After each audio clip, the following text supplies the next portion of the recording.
Welcome back everybody, it's Israel. Here in the last month, we got new releases of Angular in the form of Angular 17, a new version of .NET, .NET 8. So I want to show you guys how you can create your own app with an Angular 17 frontend that then connects to a .NET 8 API backend, while adding in some of the new features found in both of the updates. So let's go. But before I jump into my app, I want to thank my channel members real quick for supporting my channel. And if you guys want to also get access to the GitHub repos for the code to all of my videos, you should also become a channel member because that's the only way you can get access to them, as well as you are supporting my channel, and it's only $3, guys. But now, onto the project. Okay, guys, so now we're actually going to go ahead and create our .NET 8 API, as well as our Angular 17 client front end. First thing you need to do is go to .net.microsoft.com whatever, I guess language, /download, .net, /8. And you should find a page that looks like this, where you can download the .NET 8 SDK now with the actual release in whatever you need. Once you download this, it should be an option that you can see now in Visual Studio whenever you're going to go ahead and create a new project. So let's go see that. So now we're right here. I'm just going to create this .NET Core Web API. We're going to select this. I'm going to call it .NET 8 API YT. In my D drive, continue. We are going to select right here from the frameworks. You should see .NET 8 right here. Also your other versions, but we want .NET 8, right? And then all of this is fine. And now let's create. I'll be right back when it's done. Okay, so now that the project has been created, we should see that it is a .NET 8 application. If you want to confirm, you can right click here, go to your properties, and you should see .NET 8 here as the targeted framework. And if you don't, then you can still go into the project file and change it manually. But the easier way is to do what I just did, right? So now what we're going to do is I'm just going to go ahead and delete this weather forecast because we don't need it, as well as the weather forecast controller, because we don't need that as well. And I'm going to start adding in all kind of the files that I need for models, repositories, interfaces, etc. Okay, so now I've gone ahead and created, obviously, the controllers folder that was there from the beginning. Then we have our interfaces, models, and repositories. And what are we going to do here to fill these out is I'm going to scaffold our database that I already have created, which I'll show you guys in a second. And that's how we're going to create the models, and our repositories and interfaces and then controllers will be created later. But let me quickly show you the database that we're going to be using for this project because it is a new one. So going with one of my last videos, I used Pokemon and I kind of liked it. And now I kind of want to change it up a little bit from some of the other databases that I've been using. So reuse the same database, but change up all the tables. So now we have a Pokemon table, a regions table. So if you guys know Pokemon are from certain regions. So we have kind of, let me show you guys. So we have all the regions right here. So we're going to have a table for the regions and then for types. And to keep it simple, I didn't use like multiple types, so more than one typing. I just kind of went with their primary type. So we have all the primary types right here.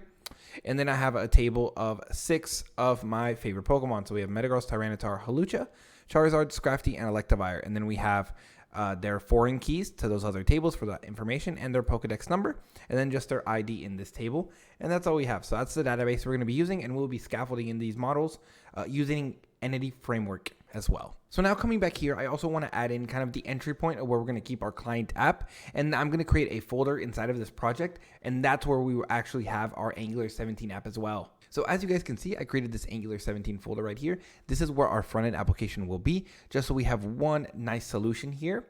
But before I go ahead and create this, I just want to put in all my Nuget packages into this API. Then we'll go do the front end. Then we'll come back to the API, and then we'll make them talk to each other. Good? Good. All right, let's do it. So we're going to need a few Nuget packages for this project. So we're going to need, first of all, Entity Framework Core. So we're going to need to add in the newest version of this into the project, the version 8, which is the one that came along with .NET 8. And we're going to install that. And now that that one's done, we're also going to need design. So Entity Framework Core.design, we're going to need that. So install that one. We are also going to need Entity Framework Core.SQL Server.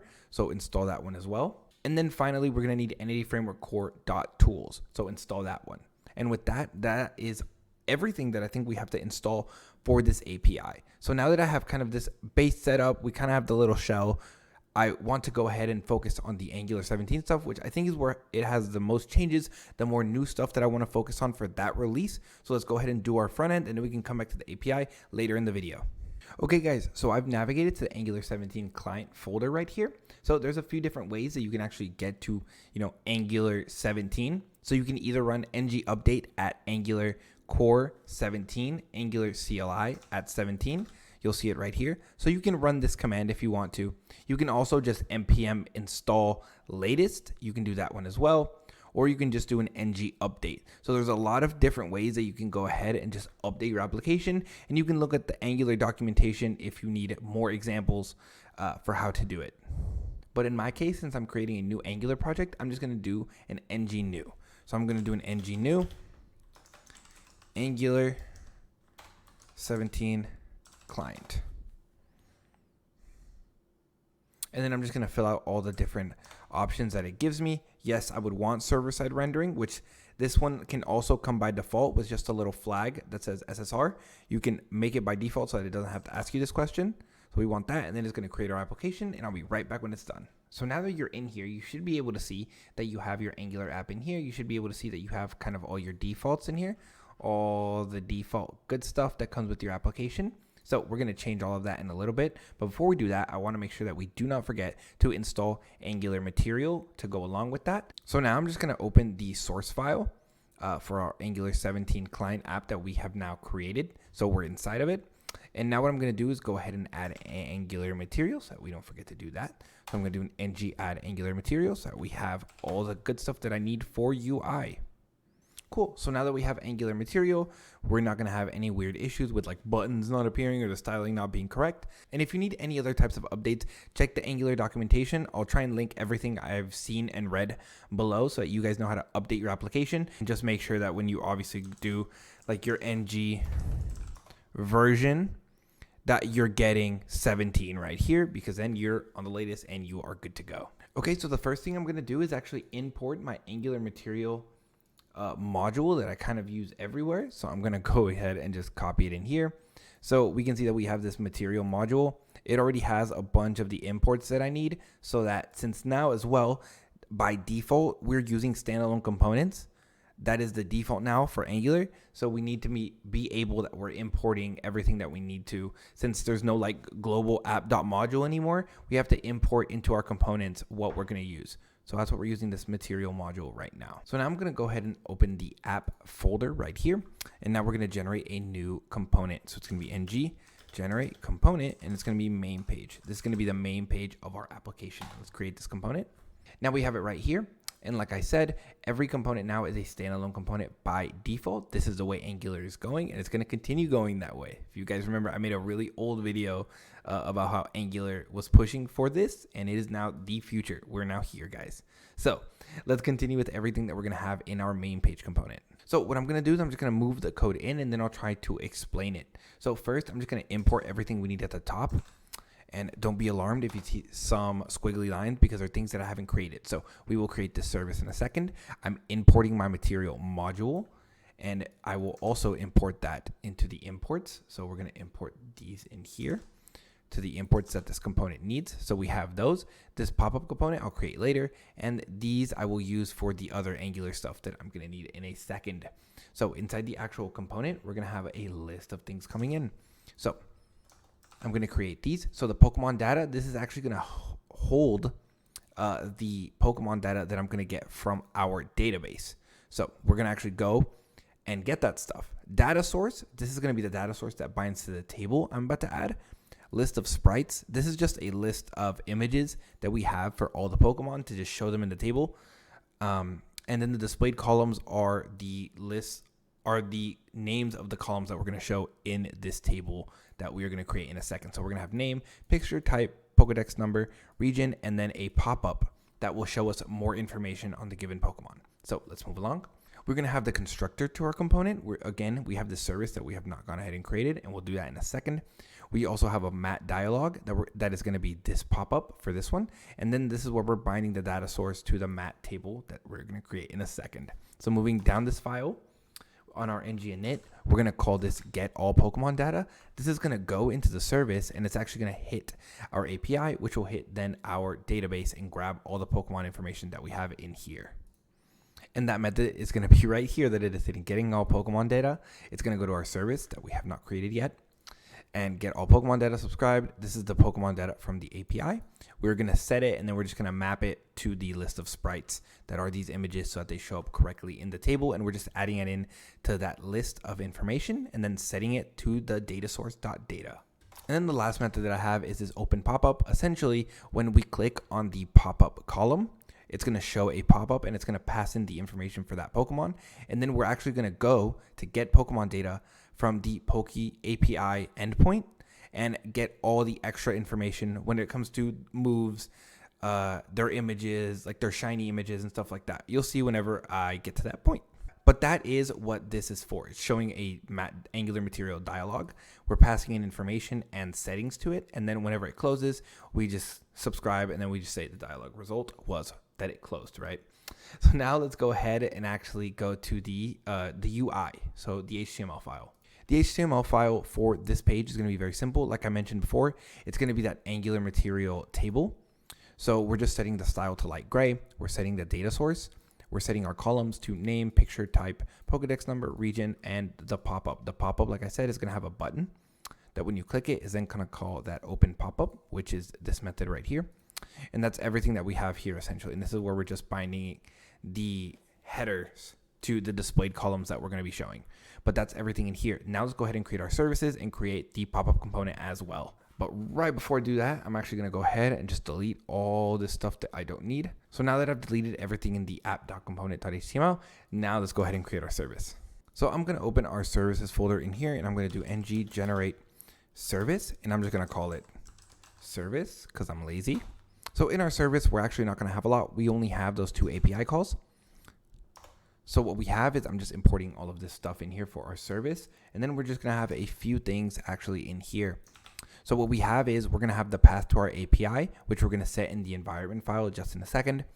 And then we're going to have our get Pokemon data. This is going to go to that Poke API to get the Pokemon information. And we're just going to be appending that ID that we get from the API, which is basically their Pokedex number. So it can find it in that API. And then get all Pokemon data is the one that's actually going to go to our API, hit our get all endpoint, and return all our information from our database. Okay, so I've gone ahead and created this environments folder and created this environment.ts. And then I just added in the API URL here. This is the API URL to my API that I already created over here. If yours is different, just make sure to change that number, but that's where I'm going to keep it here. Okay, so now that I have this environment set correctly, I'm just going to check in my service, make sure that this is all correct and there's no squiggly lines with this. And then I'm going to go back to my main page and just make sure that this service squiggly line is also gone and we're good there. So now the last thing that we see is we need our pop-up component. So let's go ahead and create that one. So now I'm going to go ahead and go into the main page. And now I'm going to create my pop-up component in here. So ng generate component. It's going to be pop-up, I believe. No dash. Generate component pop-up. And now that we have our component created, this is where we actually are going to go into our popup.html. And we're going to move in all the cool stuff that comes with Angular 17. And I'll walk you guys through everything that's going on in here so that you guys understand and get to learn all the new cool stuff that come with Angular 17. So now that I have the HTML stuff, as you can see, there's some very interesting things here. But first, I want to set up the TypeScript file so that we have everything set up in there. So now that I'm at the TypeScript file, let's move in all the code that we need in here.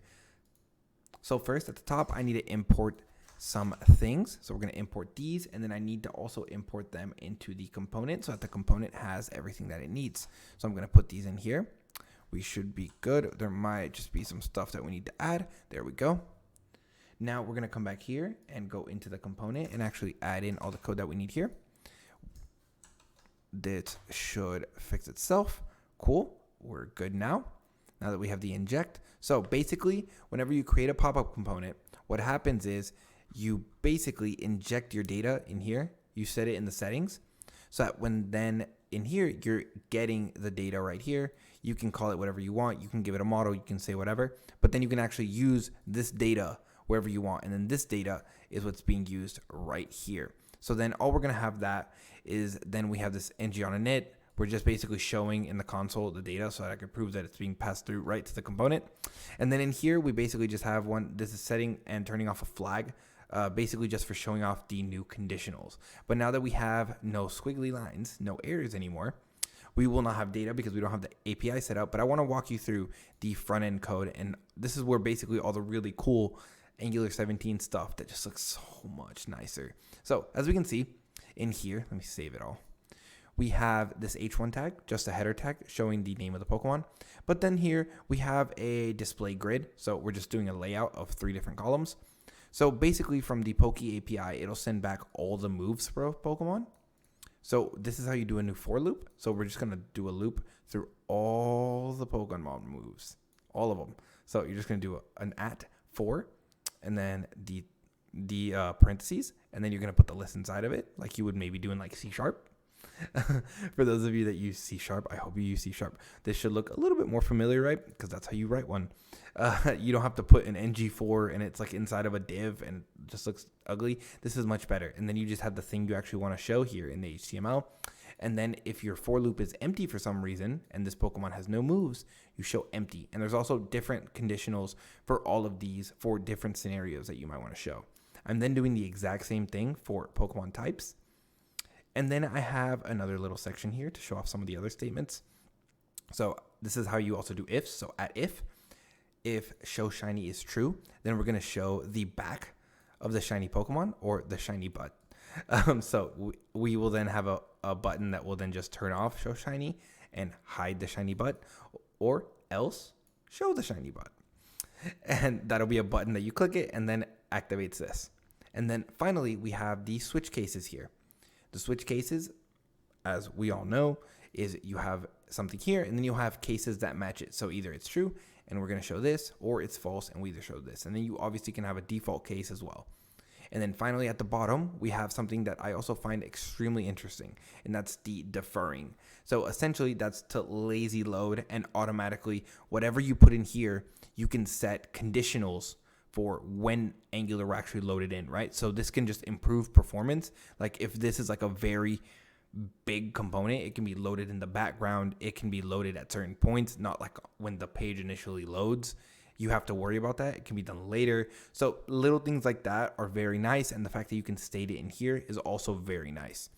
And in the time being, you can have placeholder, you can have a loader, you can have a bunch of things. And like I said right here, you can also set a bunch of different triggers. It doesn't have to be on hover. It can be a custom one. You can do a timer, you can do a hover, you can do idle, you can do immediate, you can allow prefetching. There's a lot of different combinations and they're all over the documentation online, but there's a lot of really cool things that you can do with this. And I think this will be a game changer for a lot of different applications. And then the last section we have right here are just our matte dialog buttons, where we just have a button that you click close and it closes our pop-up. And then the last thing that we need to do is just go ahead and set our route so that when our application opens, our default is the main page component. So the last thing I need to do before I forget is that you actually have to then go into your app.config.ts. Since this is a new structure for your Angular application, you do need to provide HTTP client so that this then gets injected throughout the application so that your HTTP requests can actually be done correctly and you don't get this weird error. Make sure that you go into your app.config and add this in. If not, you're going to be getting some really weird error. So now let me just do an ng serve so that we can show that our application built correctly and is actually opening. So as you can see, our application is opening with the new Angular 17 logo here. We have our grid, but obviously we don't have any data, so nothing's showing up. But now I'm going to close this and let's go work on our .NET 8 API. And these are basically the majority of the big updates when it comes to Angular 17. There's a lot of tinier ones, but when it comes to, I think, on a day-to-day use that most of us are probably going to use in our applications, I think the ones that I showed here are probably going to be the most common ones that on our day-to-day, like we're not using ngIf anymore, we're using this. We're not using ng4, we're using this. And I think a lot of these are probably going to be the ones that are most useful to most of us, as well as like these little changes within Angular, like the app.config and stuff like that. But now that we have that done, let's go to our .NET 8 API. Okay, so now that we're at our project, now let's actually start adding in everything that we need into our API. First things first is I think want to go ahead and just scaffold in, our models and DB context. Let's go ahead and do that first. Also, if you guys do need to update your global .NET entity framework, you can do that by doing .NET tool update -- global .NET EF, and that will update your entity framework globally if you need to the latest, so you can actually run the latest queries and the latest stuff that you need in EF8. With that being said, I'm going to go here. I'm actually going to go open the terminal for my project. So we're going to open that. Now what I want to run is this .NET EF DB context scaffold, and then the connection string, make sure to have the trust server certificate equals true, and then the SQL Server package -o to the output. Where are we outputting it? To the models folder, and then we're forcing it because if we were to make changes later, the force would overwrite all the models. So let's click enter and we should be good to go. And good. I'm glad that we ran into this error again because this was an error I saw earlier, and you can get this that the English is like an invalid culture identifier option, and there is a place that you have to go to actually change this. You have to go and open your project settings, and you see this invariant globalization. Just turn it to false, and then that error will go away. And now you should be able to go back to your PowerShell, and you should be able to fix this issue, and it should actually give you your models. And now that it ran, we can actually open this, and we should be able to see our DB context, our region table, Pokemon table, and our type table. So our models are all here, our DB context is. Now let's go work on our controllers. So now that we're ready for our controllers, let's go right click here, add a new controller. It's going to be called Pokemon controller for obvious reasons, right? We're pulling Pokemon information. So Pokemon here, click that. We're good to go. Now let's fill this in with all the information that we need. First things first is we're going to do controller base here because we don't need it for a view. We're going to add the requisite set pieces up here. We're going to set the route to API, the controller name, and then we're going to set it as an API controller. We do not need an index, but we do need to declare our iPokemon repository, which we will do in a second. And we are setting our controller here for initialization. We are then also going to have an HTTP get Pokemon, which is the one that I referenced in our Angular project right here in our services. The get Pokemon data is going to be this one right here. And then we are also going to have an HTTP post because we are doing a full CRUD .NET 8 API as well as an Angular 17 application because, I'm doing this for y'all, right? For the education purposes. So we're going to have an HTTP post, a create here, which again is going to reach out to this Pokemon repository, which we haven't created. And it's going to get this Pokemon object from the body and then create it in the repository and send it to the database. Then we are going to do an HTTP put. Again, it's just going to be editing a Pokemon that we get, and we're going to have some changes. I think we're only changing the name, though. And then HTTP delete in the controller. Move this in here, and we are just going to delete a Pokemon given an ID.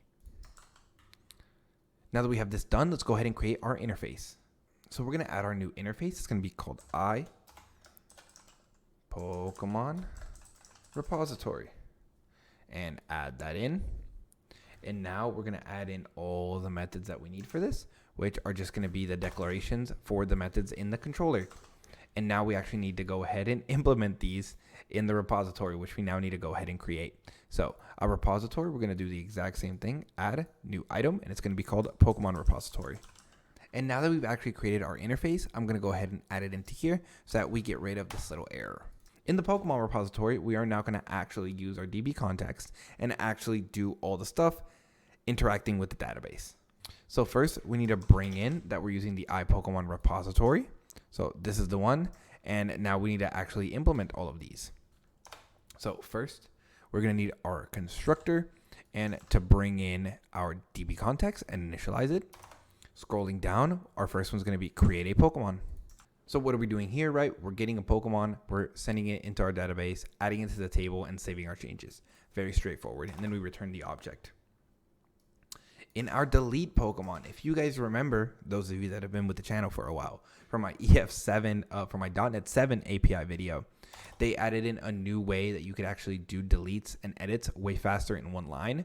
So that's what I'm using here. It is the execute delete async, which just goes in one go, finds it in the database and deletes it without having to do a get and then delete. You're just doing it in one way. So that's what I'm implementing here. And then it just returns the rows affected. So I'm passing in the ID and deleting the Pokemon object. And in the same vein, I'm doing the exact same thing for edit. And we are doing that same thing here where we basically go where the Pokemon ID is this, and then we execute this update on a set property. And in that video as well, I said that if you wanted to do more, you can just do a comma separated list of more properties to update. And then the last one that we have is going to be get Pokemon, the one that actually goes into the database and gets all the information. And this is where we have one of the new features for .NET 8, Entity Framework Core 8. And that's something that they started copying from Dapper, or at least trying to make it similar. Dapper is much better at stored procedures and more complicated queries, and Entity Framework's trying to sort of copy that to a little bit, kind of doing a very similar structure at allowing you to kind of map it to whatever model you want. So this is something that they've kind of allowed you to do now. So you could do the DB context, your database, and then you can do the SQL query and pass in parameters if you want, and then get those values that way. Just kind of wanted to show you guys that is a new option, and there's a few videos out there showing you guys how to do that more in depth, but just wanted to give you guys that's also an option. You don't have to do it this way.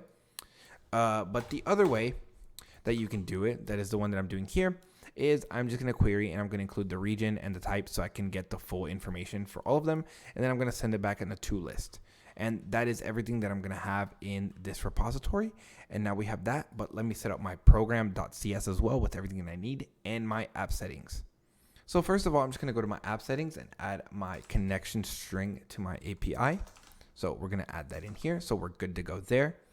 And now I'm going to go to my program.cs and add in everything that I need to actually make the Angular and .NET application communicate. So now that we're at our program.cs, let's add in everything that we need in here. So first of all, we need to add in our DB context. So I'm going to replace all this with the code to our DB context, sample database context, and our connection string, which we just set in app settings. I then need to add a scoped service for our repository and our interface for that, so we have that on record and we don't get an error on that whenever we try and do dependency injection. Then next we need to add a CORS policy. Why do we need a CORS policy? Because a CORS policy is what basically allows and delegates what can actually hit our API. Without that, it's going to say like, hey, where is this request coming from? I'm not just going to send my API information to anybody, so you need a CORS policy. And this specific CORS policy that we're doing is basically just allowing the specific origin of localhost 4200, which if you guys know, if you've run any Angular, is where Angular applications are usually hosted. And this is where your requests will come from for our locally run Angular application. This one's a little bit safer than just saying like allow any origins, right? You can then put like, let's say your dev, and then you could do a comma, and then this would be whatever your production URL was right here. So then you would only have that, or your staging as well. So that's how you can kind of blacklist things from accessing your API, right? If you wanted to, with just one way. There's a whole lot of better ways to protect your API, right? But that's just one way that you can do it. So it just kind of restricts who can hit it.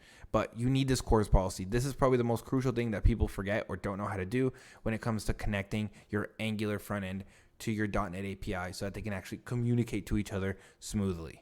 And then you need to go down here and you need to make sure to add it to your application.